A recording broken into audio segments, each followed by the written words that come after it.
They thought it would be just another Freedom of Navigation patrol. April 24, 2025. The USS William P. Lawrence, a guided missile destroyer, cut silently through the Taiwan Strait. It's early morning. The seas calm, skies clear, but tension you could cut it with a knife. Then China speaks up, not just words. A full press statement from the PLA's Eastern Theater Command translated loosely, "We see you and we're not happy."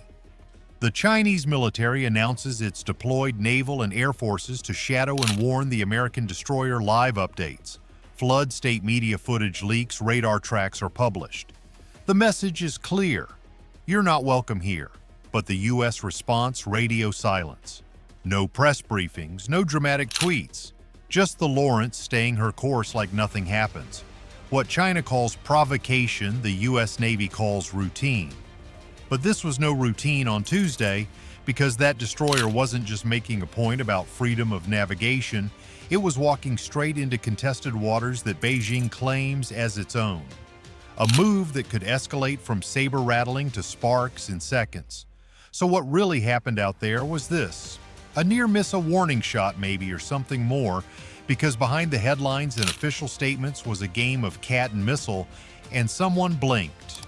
The Lawrence didn't hesitate. While headlines in Beijing shouted about unauthorized entry and major provocations, the destroyer stayed its course. Not a single deviation from the intended route. No dodging, no acceleration, just a calm, intentional cruise through the strait, exactly where global maritime law declares she has the right to be. The message wasn't spoken, but absolutely clear. The U.S. Navy doesn't request approval. This wasn't an escalation. It was just another Tuesday. Freedom of navigation operations, or FONOPs, are routine tactics in disputed waters. They're the Navy's way of drawing invisible boundaries across the ocean and challenging anyone who disagrees. The South China Sea, the Taiwan Strait. American warships have passed through all of them, calmly, lawfully, and very deliberately, and they never do it solo. As the Lawrence proceeded east to west across the Taiwan Strait, she wasn't announcing her presence, but she wasn't concealing it either. Her radar profile was clean.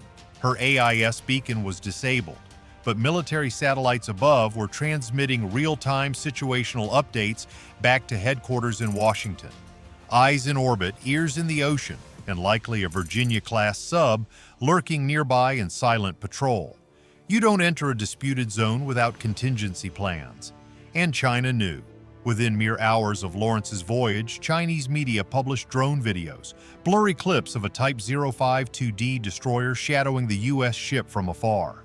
Reports claimed J-16 fighters had swept through the area, close but not close enough to provoke a U.S. response. PLA Air Force pilots love to press boundaries, but everyone knows where the red line is. Because if one of those jets had gotten too near, or if one of those planned vessels had tried to cut the Lawrence off, things could have escalated fast. Rules of engagement in the Taiwan Strait are precise and fragile. One incorrect radar lock-on, one misinterpreted maneuver, and the next sound isn't diplomacy. It's the Aegis system activating. And if that happens, China wouldn't be the only one watching. Because this isn't only about Taiwan, it's about demonstrating who has the right to pass through international waters without requesting consent. And the U.S. didn't show up to play defense. The Lawrence wrapped up her transit in under 12 hours. No incidents, no diversions. But don't mistake the quiet for peace. It was pressure, building. And the next move was already in motion. Just as the USS William P. Lawrence faded into the Pacific mist, another hotspot ignited. A few hundred miles south, beyond the Luzon Strait, naval forces were mobilizing. The Philippines and the U.S. kicked off Exercise Balikatan, their largest joint war games yet. Over 14,000 personnel, numerous vessels, fighter aircraft, missile systems, and amphibious landing drills across both land and sea. The timing? No coincidence. Mere hours after China declared it had tracked and warned the U.S. ship, U.S. Marines were offloading HIMARS rocket systems on a Philippine shoreline. A clear show of strength, yes, but also a direct signal to Beijing. We're not just cruising through the Taiwan Strait, we're establishing launch zones just past your line of sight. In military doctrine, that's called shaping the battlefield. And China was watching closely, especially because it had just showcased its own fleet days earlier. A carrier group led by the Shandong, one of the plan's most advanced aircraft carriers, had sailed by the northern coast of the Philippines, well within its exclusive economic zone. The maneuver startled Manila, sparking immediate air patrols and radar surveillance. The message from China, crystal clear: we can flank you from both directions. But the Philippines didn't retreat. While the PLA pushed propaganda clips of their intercepts, U.S. Indo-Pacific Command was assembling ISR data from orbit, from drones, from ships. Every move, every flyby, every trailing vessel recorded, categorized, archived, and behind every courteous Pentagon remark was a quiet question being murmured in strategic briefings from Okinawa to Guam. How far is China prepared to go this time? Because if these weren't just military drills anymore, if this marked the beginning of something more dangerous, then every maneuver, every destroyer, every joint operation, and every carrier group deployment wasn't merely a deterrent. It was a full-scale rehearsal. Beyond the political spectacle and breaking headlines, steel was swiftly moving through the waters. Beijing didn't flinch, but it certainly didn't stay silent. As the USS Lawrence completed its transit through the Taiwan Strait and U.S. and Allied forces intensified exercises just offshore, the Chinese Communist Party escalated its rhetoric.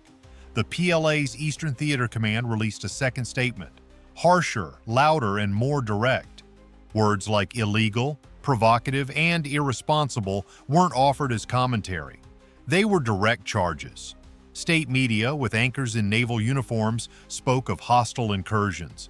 PLA-affiliated outlets labeled the destroyer's passage a dangerous demonstration of power aimed at intimidation and destabilizing regional harmony. But beneath the dramatic phrasing was something more calculated, a narrative taking shape. China wasn't merely irritated that a U.S. warship passed through what they claim as sovereign waters. They were outraged it did so without their consent. In Beijing's perspective, the Taiwan Strait isn't international waters. It's a domestic channel, part of what they describe as internal maritime space. And for years, they've been working to persuade the world that the legal framework here is different, that freedom of navigation doesn't apply, that warships from abroad must obtain permission to enter. But international law states otherwise.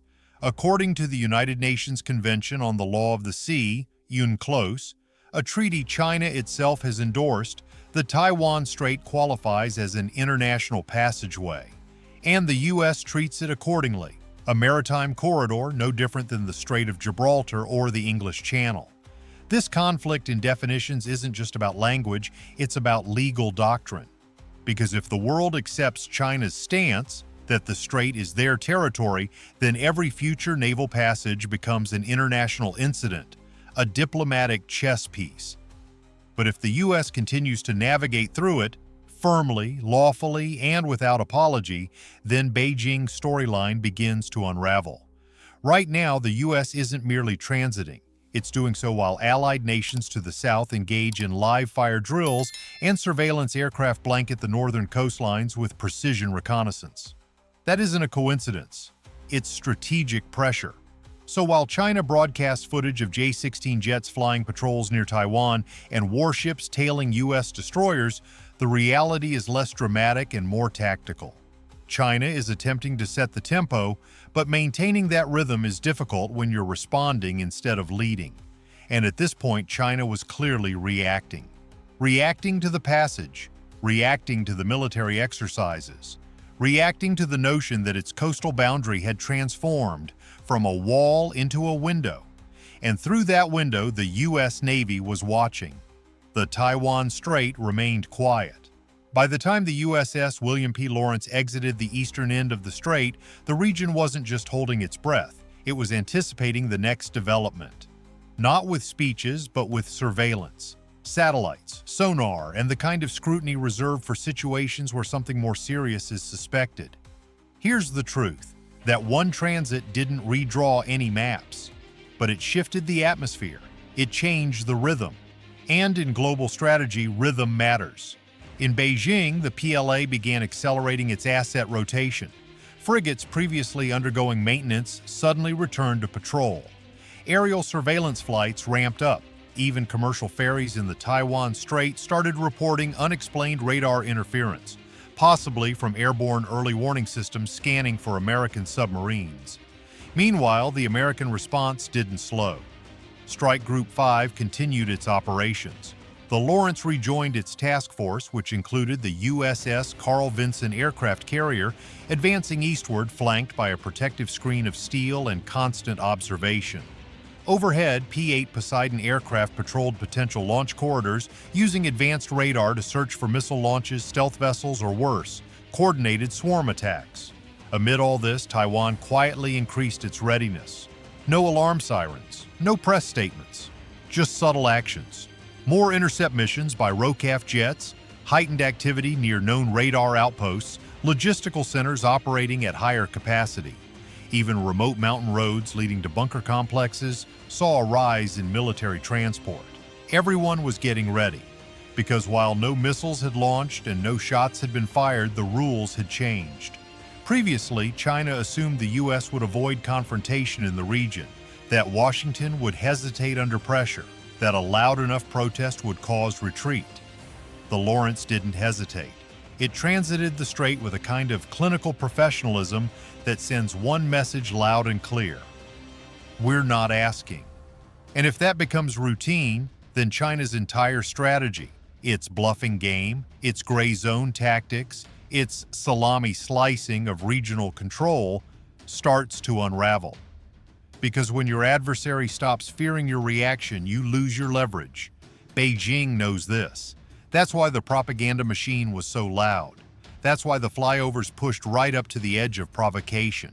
That's why the footage of a planned destroyer tailing the Lawrence played in a loop on state TV, as if to say, we're still in control.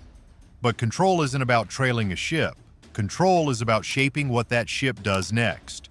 And right now, the only players shaping movement in the region are wearing U.S. Navy patches.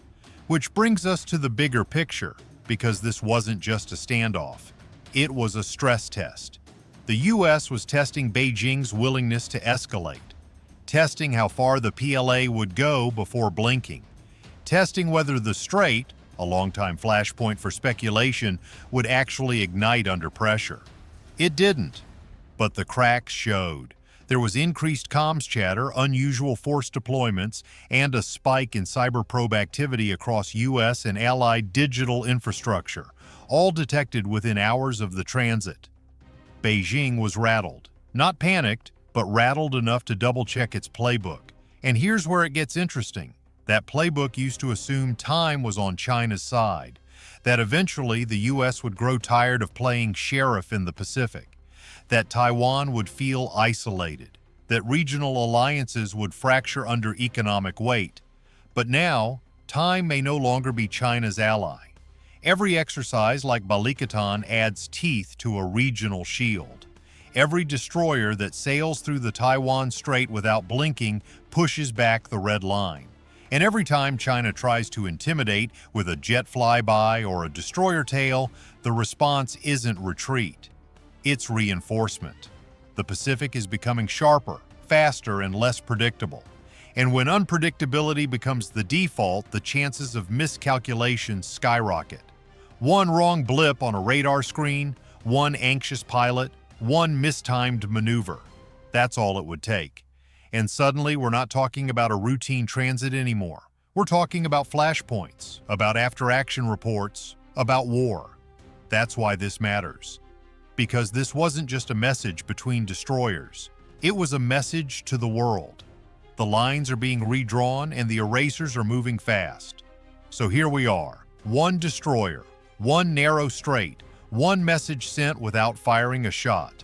But don't mistake the silence for peace. The Taiwan Strait is now more than contested water. It's a stage, a pressure valve, a test site for modern deterrence, and everyone's watching to see who blinks next. Because the next incident might not come with a warning, and the response might not come with a press release. This wasn't just about a single transit, it was about tempo. Initiative. Proof that the U.S. Navy still sails where it wants, when it wants, without asking Beijing's permission. So what do you think? Are these operations necessary to keep the peace? Or are we one step away from something we can't walk back? Let us know in the comments. And if you want to support the channel directly, join the fleet. You'll get loyalty badges, priority replies, and help us bring more real naval stories to the surface. Click join on our channel page and step aboard. Until next time, stay sharp, stay safe, and remember, sometimes peace isn't the absence of conflict. It's the presence of steel.